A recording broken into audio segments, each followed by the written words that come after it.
그리스도인이 될 때 우리는 세 가지 부르심을 받습니다. 첫 번째 부르심은요, 그리스도의 신분의 부르심입니다. 신자로서의 부르심이라고 할 수도 있고, 또 그것은 우리의 정체성에 대한 부르심이다라고도 말할 수 있습니다. 빌립보서 3장 20절 말씀을 우리 한번 같이 읽어보실까요? 앞에 빌립보서 3장 20절 같이 읽습니다. 시작. 그러나 우리의 시민권은 하늘에 있는지라 곧 주 예수 그리스도를 기다리노니. 우리의 시민권은 어디에 있다고요? 하늘에 있다. 성경은 그렇게 우리에게 선언합니다. 이 말씀은 곧 우리의 신분에 대한 성경의 선언입니다. 우리가 누구인가, 우리가 어떤 신분을 갖고 있는가, 우리의 정체성은 무엇인가라는 성경의 선언이 바로 이 말씀입니다. 하나님께서는 그리스도 안에서 나를 받아주심으로 우리를 하나님 나라의 시민이 되게 하셨습니다.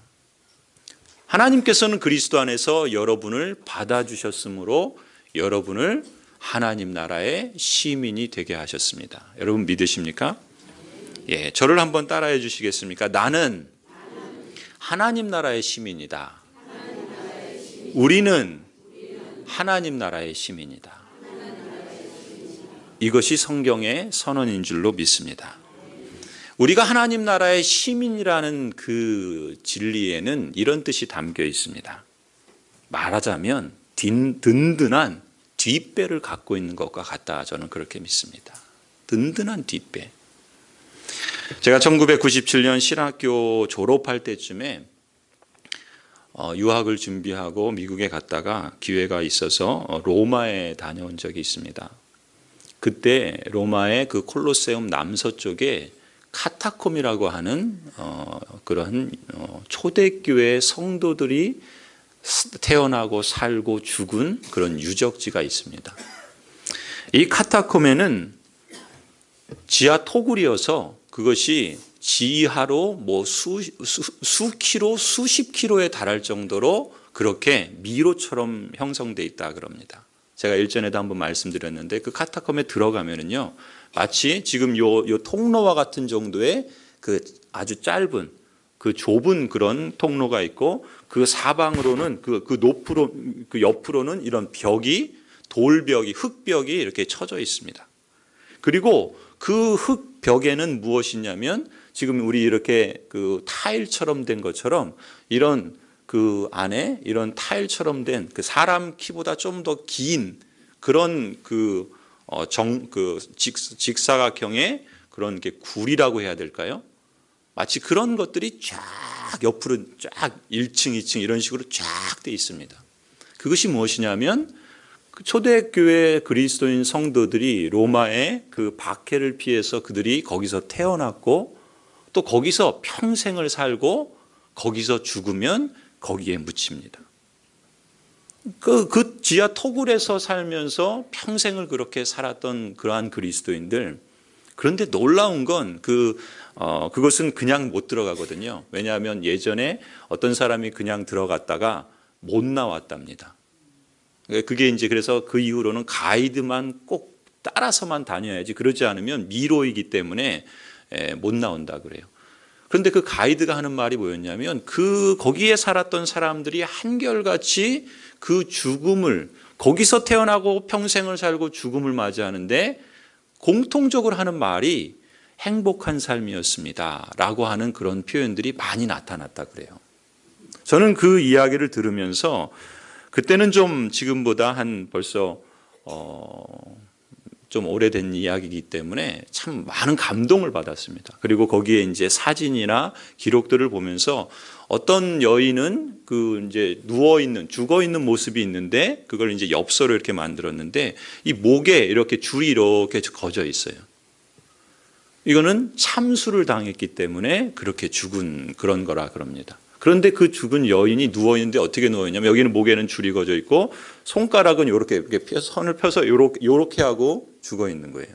이게 뭐냐면 나는 삼위일체 하나님을 믿습니다라고 죽으면서 자신의 신앙을 그렇게 표현하고, 그리고 그 신앙을 갖고 거기서 살고 거기서 죽으면서 행복한 삶이었다라고 고백했다는 것이죠. 제가 그 이야기를 듣고 그 현장을 보면서 얼마나 감동이 됐는지 모릅니다.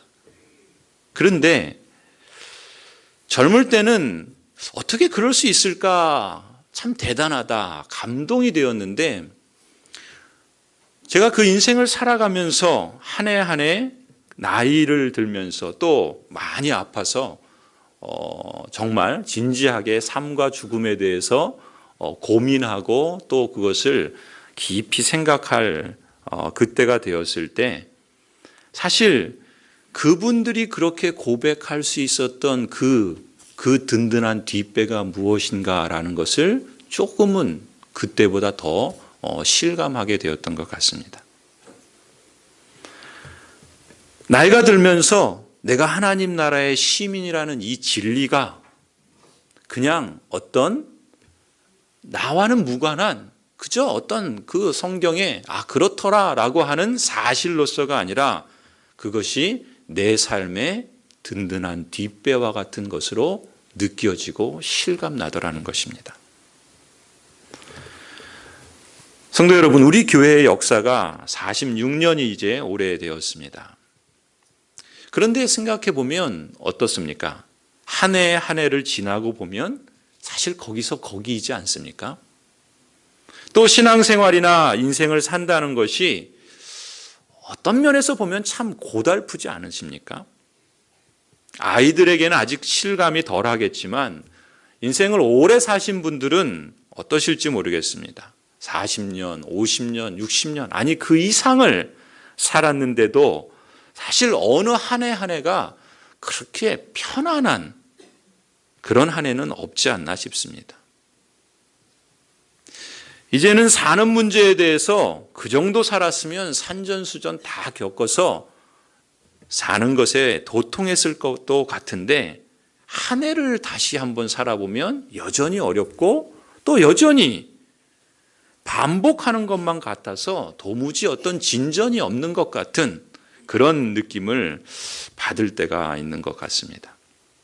그런데 성도 여러분, 하나님께서 우리를 부르셨을 때, 신자로 부르셨을 때, 우리를 하나님 나라의 시민으로 부르셨을 때 사실 가만히 돌이켜 생각해 보면 신자로 부르신 사람들 가운데서 하나님은 가만히 계시지 않는다는 겁니다. 역사하시고 일하신다는 것입니다.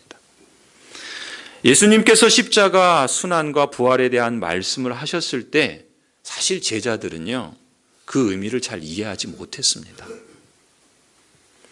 그런데 주님이 이끄시는 길이기 때문에 제자들은 예루살렘을 향해서 주님과 함께 걸어갔죠. 어쩌면 우리의 인생 여정도 그리고 신앙생활도 이와 같을 때가 있지 않나 싶습니다.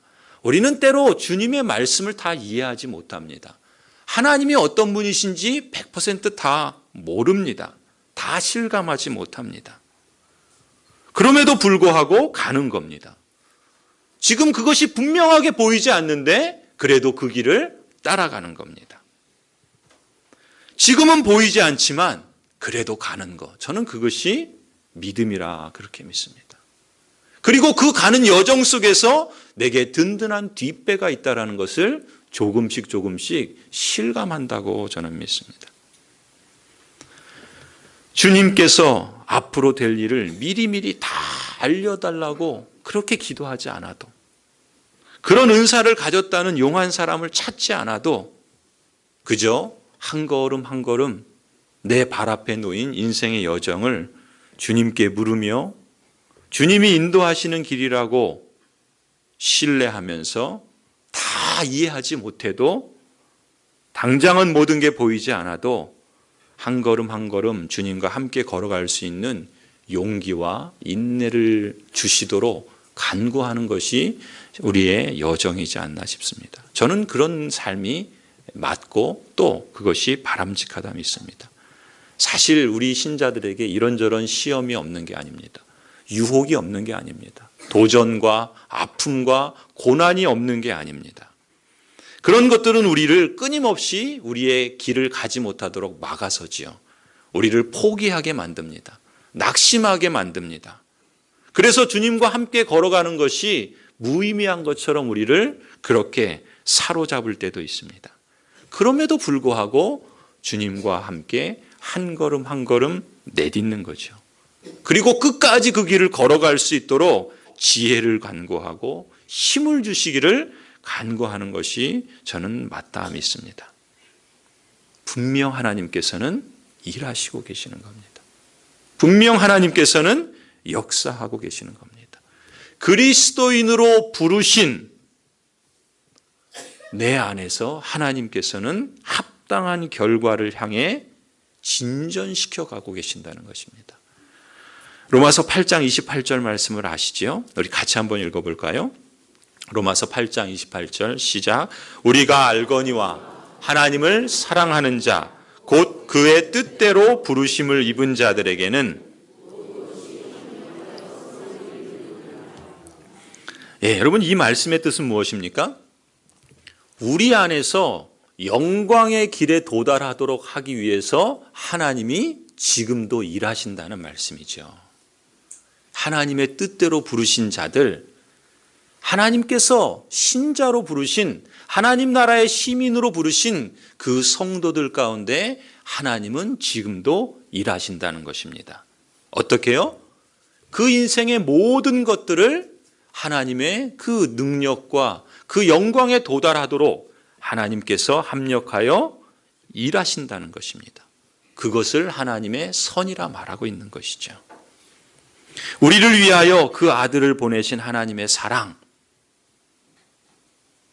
우리는 그것을 우리의 인생 여정 속에서 어떤 객관적인 진리가 아니라 우리의 피부로 우리의 삶의 여러 정황 속에서 조금씩 실감해 갑니다. 그 뜻을 이루시고야 말 하나님의 열심, 그것이 있다는 것을 머리로 이해했는데 그것이 우리의 삶의 여정 속에 정말 그렇구나라는 것을 느끼면서 경험하면서 나아갑니다. 내가 하나님 나라의 시민이라고 하는 그 든든한 뒷배가 되어주시는 것이죠. 산전수전 공중전을 겪으면서 넘어지고 실패하는 것 같아도, 원수가 이기고 사탄이 이기는 것 같아도 하나님은 그 뜻대로 부르신 자들, 그 진리를 받아들이고 하나님 나라의 시민이란 의식 가운데 살아가는 사람들 가운데에서 하나님은 결국 우리를 그 자리로까지 완성하신다라는 것입니다. 이것이 하나님 나라의 시민이 갖고 있는 특권입니다. 그것이 우리의 영광이라는 것입니다. 성도 여러분, 이런 시각을 갖고 지난 시간들을 한번 생각해 보십시오. 그러면 거기서 하나님의 손길을 찾을 수 있습니다. 아, 정말 내가 하나님의 손길 안에 있구나. 정말 내가 하나님 나라의 시민 맞구나라는 것을 발견하실 수 있을 겁니다. 우리 각자가 또 우리가 함께 지내온 한 해 한 해 그 살아온 시간들에는 고통받고 또 울고 또 슬픈 날들만 있는 것은 아니다라는 것을 발견합니다. 하나님께서 그리스도 안에서 예수 안에서 허락한 그 의와 진리, 거룩과 생명, 영광에 이르게 하시는 하나님의 손길, 그것을 따라 빚으시는 그 흔적들을 우리의 삶의 흔적들에서 발견하게 됩니다. 거기에 진전이 있는 것이죠. 그래서 우리는 실패하는 것 같아도요, 별반 차이 없는 것 같아도요, 하나님 밀착형 삶에는 반드시 하나님은 결코 실패하지 않고 면면히 하나님의 그 열심과 사랑으로 우리를 인도하고 계신다는 그 사실을 실감하실 줄 믿습니다. 성도 여러분, 여러분의 신분과 그 부르심을 기억하시기 바랍니다. 나는 하나님 나라의 시민이요, 우리는 하나님 나라의 시민입니다. 우리의 시민권은 하늘에 있습니다. 초대교회 그 성도들이 그 카타콤에서 살고 죽어가며 행복한 삶이었습니다라고 고백했던 그 간증은 그들만의 것이 아니라 오늘 우리들의 것이기도 하다라는 것이죠. 저와 여러분의 그 삶의 고백 속에 이러한 고백들이 넘치기를 소원합니다. 우리는 영광스러운 하나님 나라의 시민으로서 든든한 뒷배를 갖고 있다는 것, 그것을 잊지 마시기 바랍니다. 신자로서 우리의 두 번째 부르심은요, 사명으로의 부르심입니다. 우리 고린도후서 5장 18절에서 20절 말씀을 같이 한번 읽겠습니다. 시작. 그가 또 우리에게 화목하게 하는 직분을 주셨으니 곧 하나님께서 그리스도 안에 계시사 세상을 자기와 화목하게 하시며 그들의 죄를 그들에게 돌리지 아니하시고 화목하게 하는 말씀을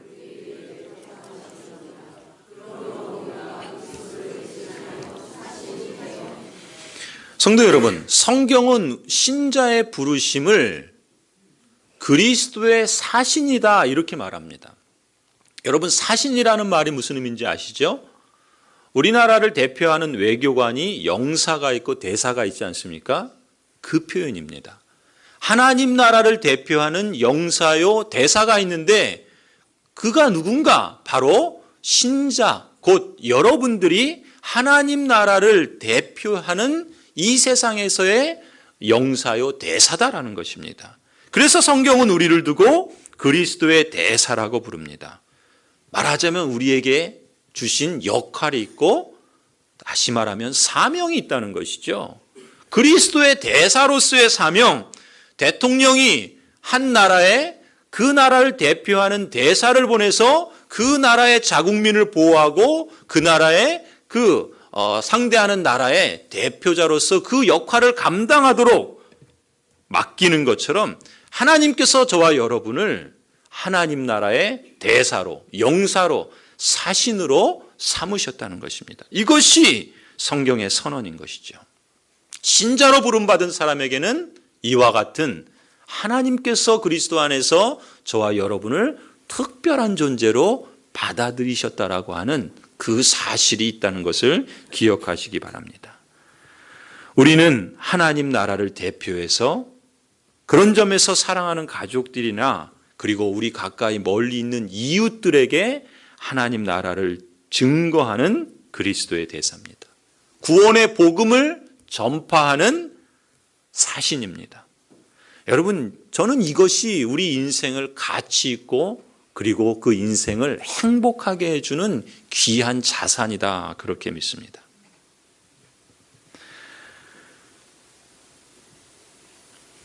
그리스도의 사신, 여러분 인생이 그 가치를 어디에서 발견할 수 있을까요? 보통 사람들은 자신이 어떤 더 높은 위치와 더 높은 지위와 더 높은 성공을 얻으면 자신의 가치를 거기서 발견하지 않습니까? 요즘 여러분 혹시 보시는지 모르겠는데 스카이캐슬이라고 하는 드라마를 혹시 보신 분들은 아실 거예요. 더 나은 삶을 살기 위해서, 아니 피라미드의 꼭대기에 올라가서 사람들한테 무시받지 않고 대접받으면서 군림하면서 살기 위해서 참 비참한 그런 모습들을 보이고 있는 그런 드라마를 우리가 볼 수 있지 않습니까? 왜 그럴까요? 우리가 볼 땐 참 어처구니 없는데 어떻게 저럴 수 있을까 싶은데 왜 그럴까요? 거기서 인생의 가치와 행복을 찾기 때문이죠. 그런데 우리가 신자로서 부름받았다는 것은 무엇입니까?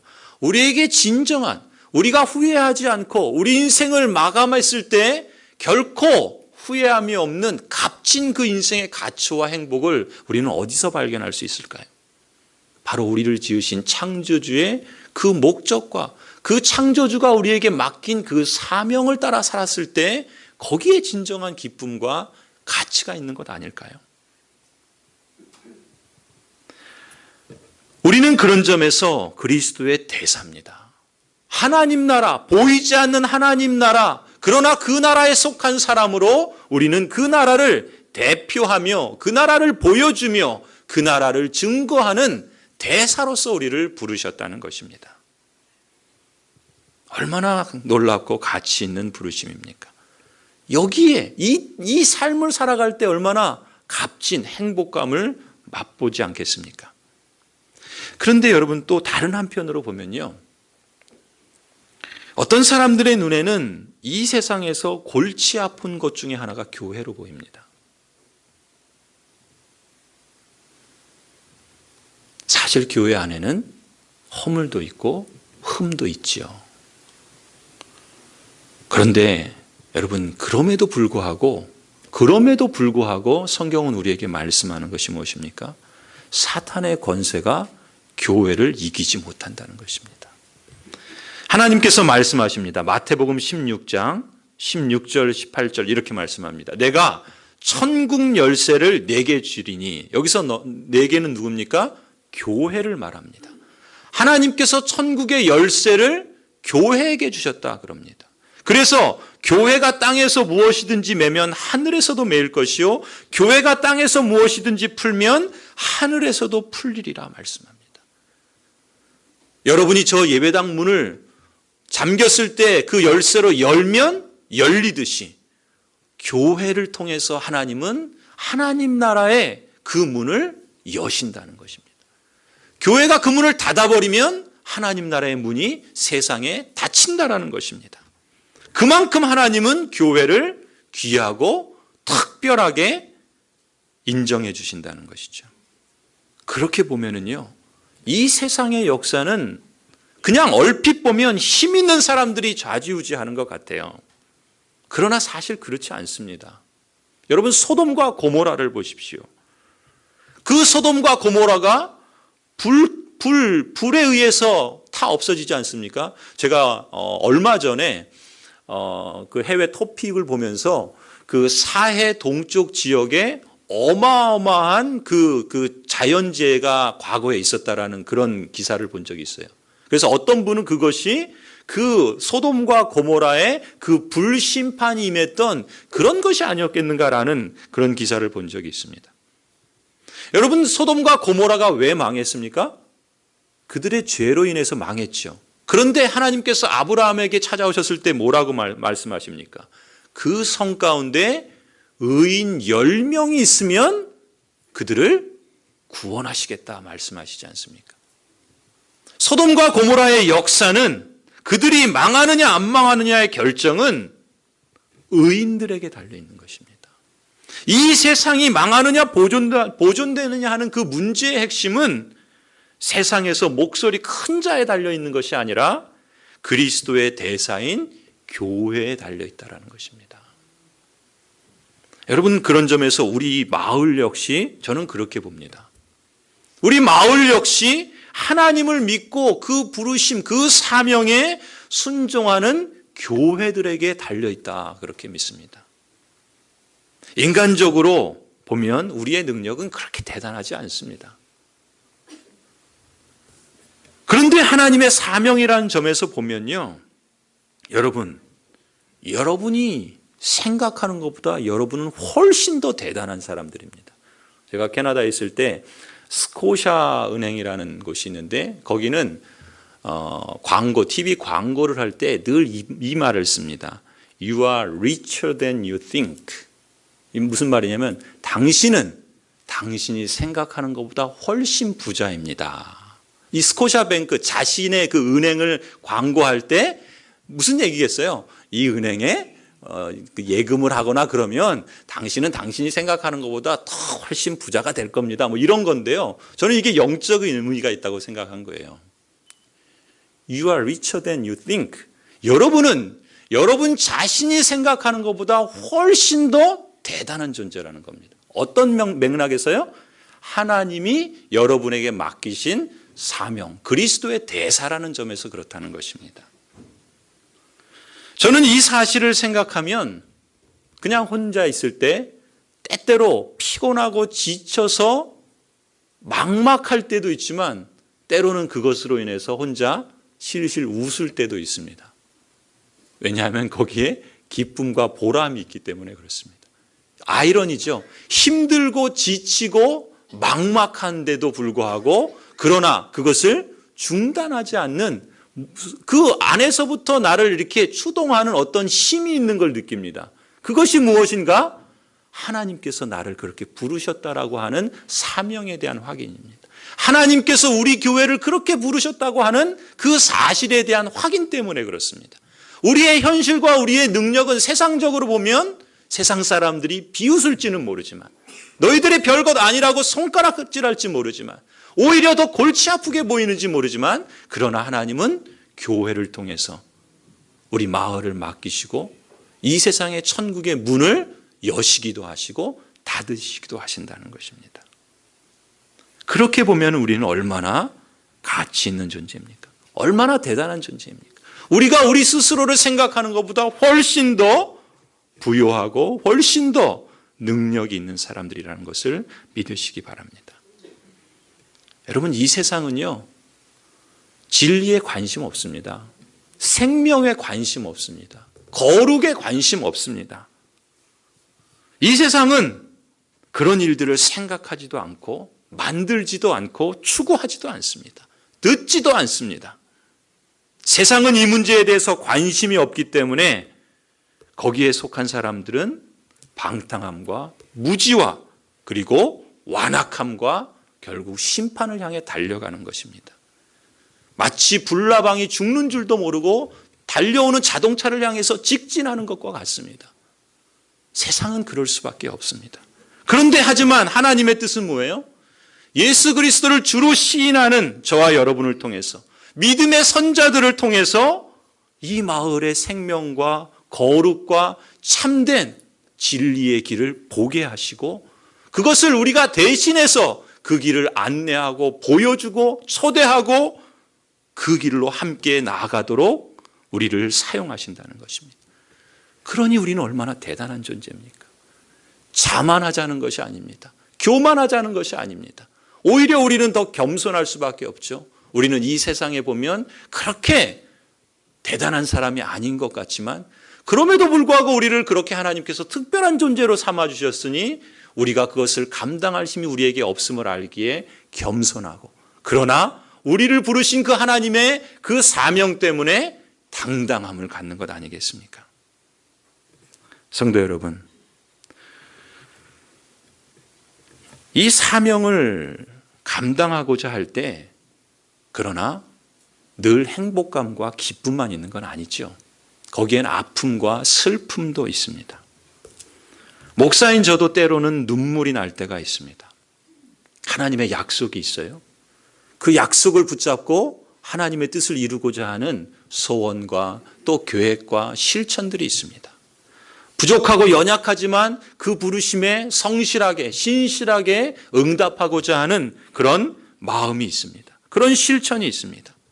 그럼에도 불구하고 내가 그걸 이룰 수 없다라고 하는 나의 한계를 느낄 때가 있습니다. 나의 무능을 느낄 때가 있습니다. 교회의 연약함과 흠과 허물을 느낄 때가 있습니다. 그때는 울 수밖에 없습니다. 낙심할 수밖에 없습니다. 지금도 계속해서 그 눈물을 흘려야 되고 그 아픔을 느껴야 하고, 그래서 고민하고, 그래서 마음이 무거워질 때도 있습니다. 하나님께서 이번에는 어떻게 응답해 주실지, 하나님께서 이번에는 어떤 방식으로 일하실지 울며 씨를 뿌리는 겁니다. 하나님을 향하여 간구하는 것입니다. 성도 여러분, 하나님은 신실하시죠. 그렇게 울며 씨 뿌리는 자에게 하나님께서 말씀하십니다. 기쁨으로 단을 거두게 하신다 말씀하십니다. 그렇기 때문에, 그럼에도 불구하고 오직 기도하고 꿈꾸면서 한 걸음 한 걸음 내딛는 것이죠. 이 예배당에 여호와의 능력이 기도로 충만해지는 것을 꿈꾸는 겁니다. 이 예배당을 드나드는 여러분들이, 우리의 가정들이, 우리의 자녀들이 그 능력과 그 영광으로 충만해져서 찬송하는 그 간증이 그 삶에 편만해지는 것을, 확대되는 것을 꿈꾸는 겁니다. 그리고 그렇게 기도하는 겁니다. 하나님, 그 하나님의 은혜가, 그로 말미암는 평강이 우리의 가정들과 우리 다음 세대들에게, 우리 교회와 더 나아가서는 이 지역사회에 넘치게 하여 주옵소서. 감사한 것은요, 하나님께서 우리의 조급함과 연약함을 아시기 때문에 우리에게 때를 따라 응답해 주시지 않습니까? 지난번에도 말씀드린 것처럼 저 개인적으로도요, 허리 통증으로 인해서 하나님께 기도할 때 사실 저도 언제 하나님이 고쳐주실지, 고쳐주시기는 하시는 건지, 제가 그런 말씀 드렸죠. 사도 바울이 자신의 그 간질인지 연약함인지 육신의 연약함이 있었지 않았습니까? 그런데 목회자가 그 연약함으로 인해서 복음을 전하는데 짐이 되고 거침이 될 수 있기 때문에 3번이나 하나님께 간구하지 않습니까? 그때 하나님의 응답은 뭐였어요? 너의 은혜가 이미 족하다, 이미 충분하다였습니다. 그러면서 사도 바울은 그 응답을 어떻게 받아들입니까? 내 연약함을 통해서 그리스도의 강하심을 드러내시고자 합니다. 그리고 사도 바울은 평생 그 질병을 안고 그렇게 하나님의 부르심의 길을 갔습니다. 혹 저도 기도하면서 그런 기도를 했어요. 하나님, 혹시 제가 그냥 이걸 안고 가야 되는 거 아닙니까? 왜냐하면 언제 하나님이 응답하실지 나는 알 수 없기 때문에 그렇습니다. 그러나 하나님의 도우심과 은혜를 구하며 기도할 뿐이죠. 그리고 하나님의 역사를 기대하며 한 걸음 한 걸음 내디딜 뿐이었습니다. 그래도 감사해서 제 믿음은 사도 바울 정도의 믿음이 안 되니까 저에게는 고쳐주신 것 같아요. 감사한 일이죠. 성도 여러분, 하나님께서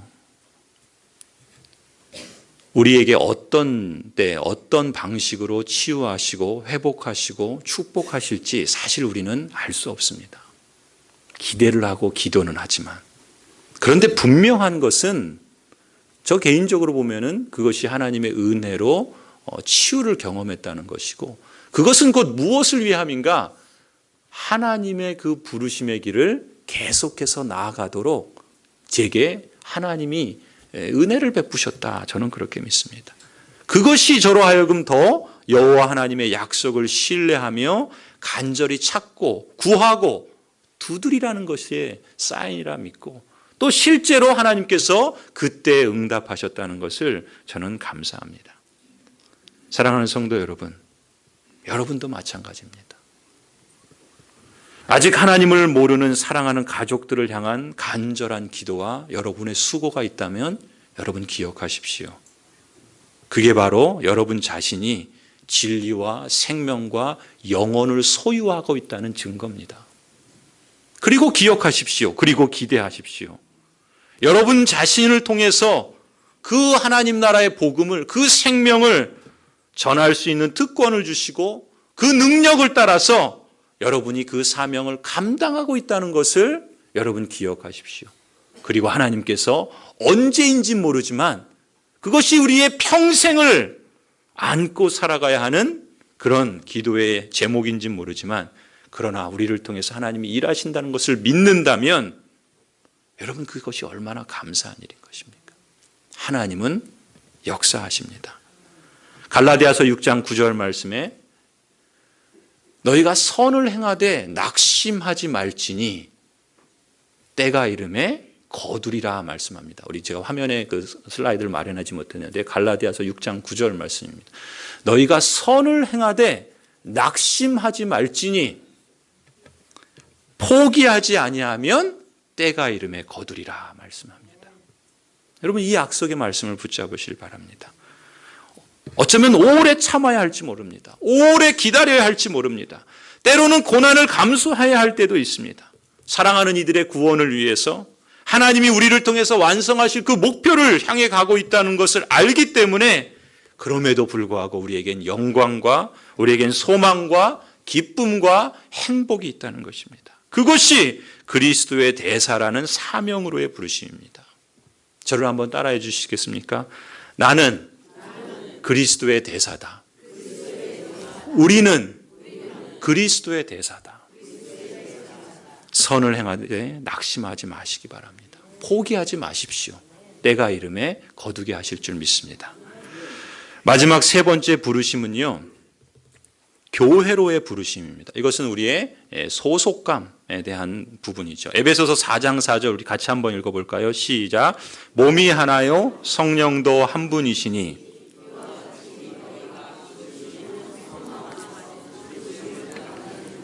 몸이 하나인데 너희가 부르심의 한 소망 안에서 부르심을 받았다. 성경은 교회를 그리스도의 몸이다 이렇게 표현하지 않습니까? 그리스도의 몸으로 하나인 것입니다. 예수 그리스도께서 머리가 되시고 저와 여러분은 그 몸의 각 부분들입니다. 지체라고 말할 수 있겠죠. 우리가 그렇게 서로 예수 그리스도의 한 몸을 이루었습니다. 어떻게요? 우리 비전 선언문에서 말하는 것처럼 예수 그리스도의 언약의 피로 말미암아. 여러분, 우리의 육신의 피는 다르지만 그러나 우리 안에 흐르는 영적인 피는 하나입니다. 예수 그리스도의 언약의 피. 그것으로 우리는 한 가족으로, 한 공동체로, 아니 한 몸으로 부름을 받았다는 것입니다. 하나님께서 그리스도 안에서 저와 여러분을 새로운 가족 공동체로 속하게 하신 겁니다. 바로 그리스도의 한 몸 공동체이죠. 여러분, 몸이 갖는 특징이 뭡니까? 몸이 갖는 특징은 갓난아이도 생명이 있다는 거죠. 아이에서 성인으로 자라는 특징이 있습니다. 그렇다면 우리 고향제일교회도 그리스도의 몸으로서 같은 특징을 갖고 있습니다. 여러분, 우리 교회 나이로 따지면 몇 살입니까? 46살입니다. 중년기, 저보다 조금 젊어요. 중년기입니다. 46살. 46살이면 중년이고 장년이 된 것 아니겠습니까? 그러면 고향제일교회라는 이름으로 태어나면서부터 우리 교회에게도 예수 그리스도의 생명이 있고 또 자라남이 있습니다.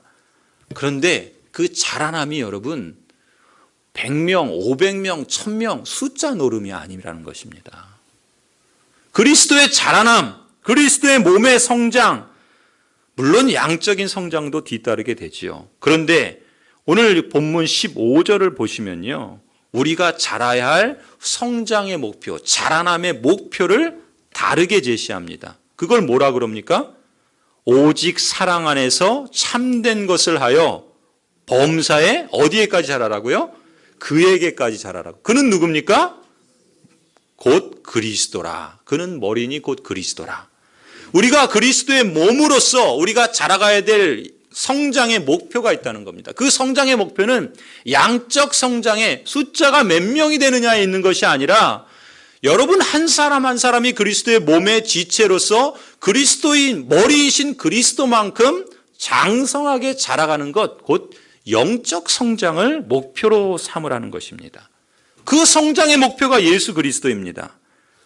오늘 본문이 말하는 것처럼 온갖 세상의 풍조에 흔들리고 요동하는 어린아이가 아니라 그리스도의 장성한 분량이 충만한 데까지 성장한 성인이 되라, 그렇게 말씀하고 있는 것입니다.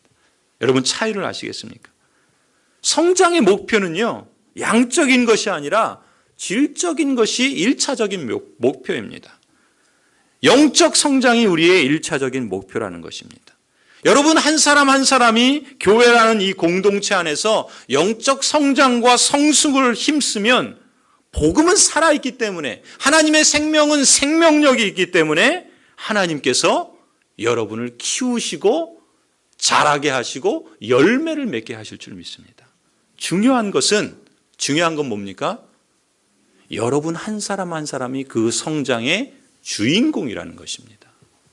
교회의 숫자가 얼마나 크냐에 그것이 성장의 목표가 있는 것이 아니라 내가 그리스도의 몸으로, 여러분 한 사람 한 사람이 그리스도의 몸으로 그렇게 자라도록 하나님은 우리를 부르셨다는 것입니다. 영적 성장이야말로 올해 우리의 그 표와도 같은 여호와를 경외하는 구체적인 실천이고 구체적인 증거입니다. 우리가 어떻게 여호와를 경외하겠습니까? 여러분이 영적으로 성장하는 것을 통해서 여호와를 경외하는 겁니다. 그런 점에서 여러분이 이 소원을 가져보시기 바랍니다. 이미 여러분을 그리스도의 몸으로 한 몸 공동체로 부르셨습니다. 그러나 어떤 이는 그 몸 안에서 여전히 연약하고 어린아이와 같은 모습으로 있고, 어떤 이는 청년과 그 장년의 모습을 갖고 있고, 어떤 이는 영적인 부모와 같은 모습을 갖게도 됩니다. 그러나 바라기는 우리 모두가 다 영적인 청년과 영적인 부모와 같은 그런 장성한 분량으로 자라갈 수 있기를 축원합니다. 성도 여러분, 우리 교회가 장성한 교회인가 어린 교회인가, 그걸 무엇으로 평가할 수 있을까요? 교인 숫자로 평가하지 않습니다. 교인의 숫자가 크다고 장성한 교회가 아닙니다. 우리 교회가 46살이 되었으면 여러분이 우리 교회에서 신앙 연수를 하신 것만큼 영적으로 성장해 오셨는가? 그게 관건입니다.